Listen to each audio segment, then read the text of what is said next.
There are two wild cards in this year that weren't in the last year. Number one, we've been kicked off, right? So there's a voting block of about 100, media people We should who say will not the be voting. And press, intellectuals.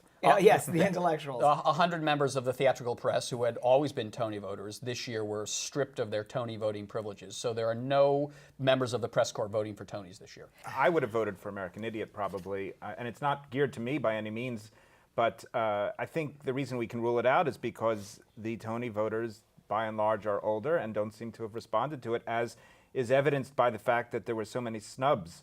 Yeah. In the other categories. Well, the in that nominators show. are different from the voters, but I do agree that the voters tend towards old. But then again, they voted Spring Awakening for Best Musical a few years ago. But the critics and the press were in that voting, and they're not anymore. I You're think saying that I made all the difference all these years? All those years, not one thing I voted for won. But suddenly, because I'm not voting, everything's changed.